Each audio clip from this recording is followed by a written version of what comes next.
સાવરણી સૂર્યતનયો મનુ કથ્યતેષ્ટમ નિશામયા તદુત્પત્તિન વિસ્તરાદિગતો મમઃ. જય ગણેશ, જય માતાજી. દર્શક મિત્રો, ન્યૂઝ ફોર ઇન્ડિયાની અંદર હું ડૉક્ટર મહેશ જોશી, જ્યોતિષાચાર્ય, આપનું હાર્દિક સ્વાગત કરું છું. સુપ્રભાત. દિન વિશેષમાં મિત્રો વાત કરીશું દૈનિક પંચાંગ અને રાશિ ભવિષ્ય. તો મિત્રો, આજનું પંચાંગ કારતક વદ પંચમી તિથિ છે. શનિવાર, પુષ્ય નક્ષત્ર, બ્રહ્મયોગ અને તૈતિલ કરણ છે. આજે મીન રાશિનો ચંદ્રમા છે. મિત્રો, આજે જે જાતકોનો જન્મ થાય એમની રાશિ મીન આવે. તો મિત્રો, રાશિ મંડળની અંદર પ્રથમ રાશિ મેષ રાશિ છે અને મેષ રાશિના અક્ષર છે અલય. તો મેષ રાશિના જાતકોનો આજનો દિવસ તમારી યોગ્યતા અને ધંધાકીય કુશળતાના કારણે લાભની નવી તકો મળી શકે છે.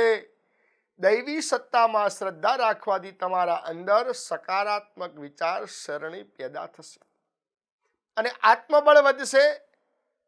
તમારી મનની કામનાઓ પૂર્ણ થશે.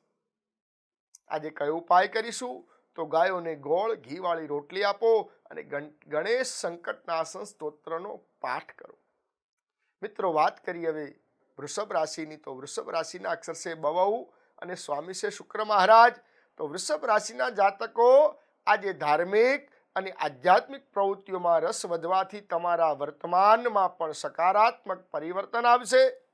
તમને કોઈ પણ શ્રેષ્ઠ નિર્ણય લઈ શકો છો. વિદ્યાર્થીઓ અને યુવાનો તેમના અભ્યાસ કે ધ્યેય પ્રત્યે ગંભીર હોઈ શકે છે. સાથે જ પારિવારિક પ્રવૃત્તિઓ અને જરૂરિયાત પર ધ્યાન આપવું જરૂરી છે. કયો ઉપાય કરીશું? તો ચકલાઓને ચણ નાખો, સિદ્ધ કુંજિકા સ્તોત્રનો પાઠ કરો તો તમને અવશ્ય સારું ફળ મળશે. મિત્રો, વાત કરીએ મિથુન રાશિની. તો મિથુન રાશિના અક્ષર છે કચ્છઘ અને સ્વામી છે બુધ મહારાજ. તો મિથુન રાશિના જાતકો આજે તમારી બૌદ્ધિક ક્ષમતાને કારણે તમને કેટલાક સકારાત્મક પરિણામો મળશે, જેનાથી સંબંધીઓ અને પરિવારમાં તમારું સન્માન વધશે. જેમ જેમ તમે શિસ્ત જાળવશો તેમ તમારા કાર્યમાં પ્રક્રિયામાં પણ સુધારો થઈ શકે છે. નજીકના લોકો સાથેના સંબંધો આજે બગડી શકે છે, એટલે ધ્યાન રાખજો. કયો ઉપાય કરીશું? તો મગનું દાન કરો શિવ મંદિરમાં અને ઓમ નમઃ શિવાય મંત્રનો જપ કરો. મિત્રો, વાત કરીએ કર્ક રાશિની. તો કર્ક રાશિના અક્ષર છે ડહ અને સ્વામી છે ચંદ્ર મહારાજ. તો કર્ક રાશિના જાતકો આજે તમને તમારા ખાસ કાર્યને પૂર્ણ કરવામાં કોઈ ખાસ મિત્રનો સહયોગ મળશે. આર્થિક સ્થિતિમાં પણ સુધારો થઈ શકે છે. સામાજિક કાર્યોમાં યોગ્ય યોગદાનથી માન સન્માન પણ વધશે. આ સમયે તમને તમારી મહેનત પ્રમાણે યોગ્ય પરિણામ ન મળી શકે. સુખદ પારિવારિક વાતાવરણ જાળવવા માટે એકબીજા સાથે સુમેળની જરૂર પડશે. વધારે તણાવ અને વ્યસ્તતાના કારણે શારીરિક નબળાઈ પણ રહી શકે છે. તો કયો ઉપાય કરીશું? તો ભગવાન શિવના મંદિરે જઈ અને શેરડીથી રુદ્રાભિષેક કરો અને ભગવાનનો મંત્ર ઓમ નમો ભગવતે રુદ્રાય નમઃ એ મંત્રનો જપ કરો. મિત્રો, વાત કરીએ સિંહ રાશિ. સિંહ રાશિના અક્ષર છે મટ અને સ્વામી છે સૂર્ય મહારાજ. તો સિંહ રાશિના જાતકો આજે પરિસ્થિતિ ખૂબ જ સમૃદ્ધ છે. આ સમય ગ્રહોની સ્થિતિ તમારા મહત્વપૂર્ણ યોજનાઓ શરૂ કરવા માટે ઉર્જા પ્રદાન કરે છે. તમારી ક્ષમતા અને શક્તિનો મહત્વ ઉપયોગ કરો. અહંકાર અને ક્રોધનું ઘરનું વાતાવરણ બગાડી શકે છે, તેથી પોતાના વ્યવહારમાં ધીરજ અને સંયમ જાળવવો જરૂરી છે. નવા કાર્યની યોજના આજે શરૂ થઈ શકે છે. પતિ પત્નીના સંબંધમાં ઘરની વ્યવસ્થાને લઈને વિવાદ થઈ શકે છે. ગરમીથી માથાનો દુખાવો અથવા માઇગ્રેનની સમસ્યા પણ વધી શકે છે, એટલે અત્યારે વાતાવરણના કારણે થોડુંક ધ્યાન રાખવું બહુ જરૂરી છે. ઠંડીનું વાતાવરણ છે, એના કારણે માઇગ્રેન સમસ્યા થઈ શકે છે. તો કયો ઉપાય કરીશું? તો સૂર્યને અર્ઘ્ય ચડાવો, કરણના ફૂલ ભગવાન શિવ મંદિરે ચડાવો તો અવશ્ય આપણને સારું ફળ મળશે. મિત્રો, વાત કરીએ હવે કન્યા રાશિની. તો કન્યા રાશિના અક્ષર છે પઠણ અને સ્વામી છે બુધ મહારાજ. તો કન્યા રાશિના જાતકો આજે થોડા દિવસોથી ચાલી રહેલા કામમાં રાહત મેળવવા માટે આરામ અને મનોરંજનના સમયમાં પસાર થશો. ઘર અને પારિવારિક પ્રત્યે તમારું યોગદાન પણ રહેશે. ઘણી સમસ્યાઓ ઉકેલથી ઘરનું વાતાવરણ પણ સકારાત્મક રહેશે. લગ્ન સંબંધમાં સારા બની શકે છે. તણાવના કારણે સ્વભાવમાં ચીડિયાપણું રહેશે. તો કયો ઉપાય કરીશું? આજે કોઈ લીલી શાકભાજીનું દાન કરો અને ઓમ વિષ્ણવે નમઃ એ મંત્રનો જપ કરો. મિત્રો, વાત કરીએ તુલા રાશિ. તો તુલા રાશિના અક્ષર છે રત અને સ્વામી છે શુક્ર મહારાજ. તો તુલા રાશિના જાતકો આજે મિત્રો સાથે મનોરંજનમાં સમય પસાર થશે. તમે તમારી યોગ્યતા દ્વારા કોઈ મહત્વપૂર્ણ નિર્ણય લેશો જે લાભ આપી શકે છે. સંતાનોથી સફળતા, પરિવારમાં પણ ઉત્સવનું વાતાવરણ રહેશે. કોઈ પણ પ્રકારના ગેરકાયદેસર કામથી બચો, અન્યથા તમે પણ મુશ્કેલીમાં મુકાઈ શકો છો. કયો ઉપાય કરીશું? તો લક્ષ્મી નારાયણની પૂજા કરો, ભગવાનને 108 તુલસી પત્ર ચડાવો અને ઓમ રીમ શ્રીધરાય નમઃ એ મંત્રનો જપ કરો. મિત્રો, વાત કરીએ હવે વૃશ્ચિક રાશિ. તો વૃશ્ચિક રાશિના અક્ષર છે નય અને સ્વામી છે મંગળ મહારાજ.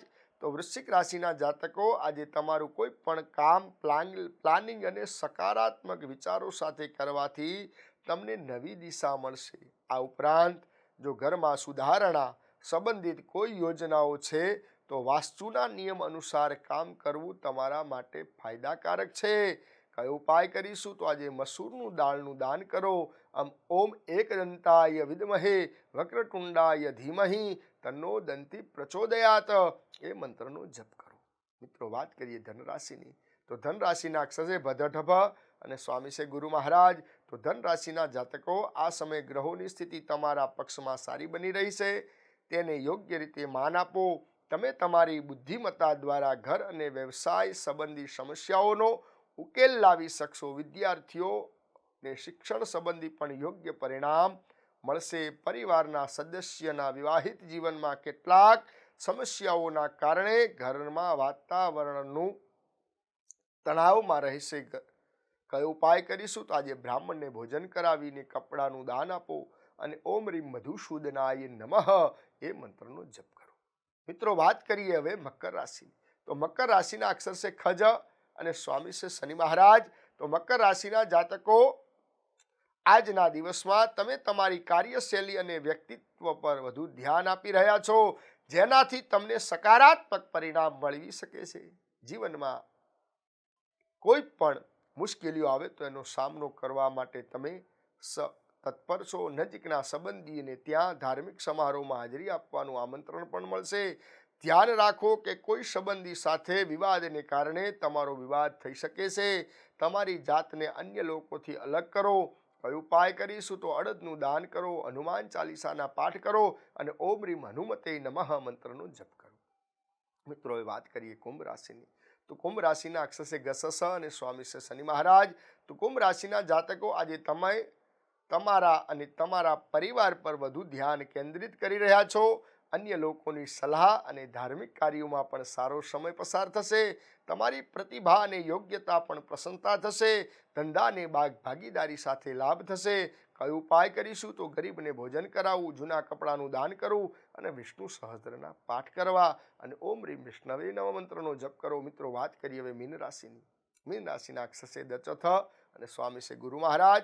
તો મીન રાશિના જાતકો આજે કેટલાક પારિવારિક વિવાદોને ઉકેલવા જવાથી ઘરમાં આરામ અને શાંતિનું વાતાવરણ રહેશે. તમે તમારી અંગત પ્રવૃત્તિઓ પર પણ ધ્યાન કેન્દ્રિત કરી શકશો. જો તમે પ્રોપર્ટી ખરીદવા માંગતા હો તો આ સમયે સ્થાન પરિવર્તનના યોગ સારા બને છે.